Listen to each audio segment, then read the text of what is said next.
Okay, in the previous class, I talked about this tunings bit here, and I want to go into that a little bit more. Now, how does that fit into recording? It doesn't a ton. It's just that there's no great place to put this in my whole scheme of all of these classes. And so I wanted to put it here just to get it into your head while you're starting to think about producing music with Live. So, just a few videos on this. I'm not going to go into an insane amount of detail on it, but so first, why do we have this? Why would you want to retune your whole system? So let me explain what this is one more time. If you look at a piano, you don't need to know how to play piano for this to make sense. So we have 12 notes to the octave. It goes here, and then the next black note, and then white note, and then black note, white note, black note, white note, black note. Oops, I'm backwards with black note, white note, black note, white note, and then white note again. These are the same. Oh, this is hard to do in mirror. These are the same note, but an octave higher. Okay, so all you really need to know is this one is called C, and this one is called C. Okay, these are both C's. There are 12 notes per octave. So we take the span of an octave and we chop it into 12 equal notes.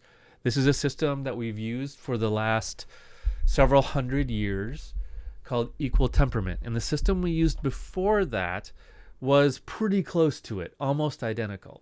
But if you listen to people who perform music in a period way, meaning like they perform music exactly like Vivaldi would have heard it, it's going to sound a little bit different because the tuning system was very slightly different back then.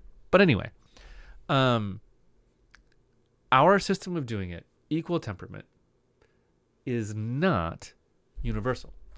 Not everywhere in the world uses equal temperament. So this idea that we can change our tuning is something that is really exciting if you make music in a culture that doesn't use the same equal temperament system that we have. So this really kind of opens up the use of Live to people from all over the world who may not have had an interest in producing electronic music before, because there was no way for them to do it without doing really weird stuff or making music that was in a system that was very foreign to them. But also people that are, that have grown up, hearing the equal temperament system like most of us have, a lot of those people have been experimenting with alternate tunings for a long time.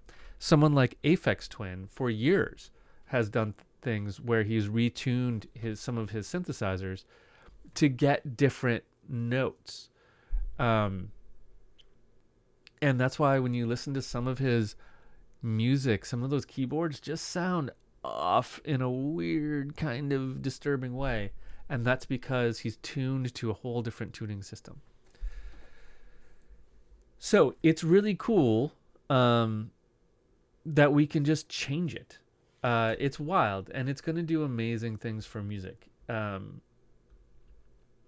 So let's talk about how you would change it if you wanted to do it.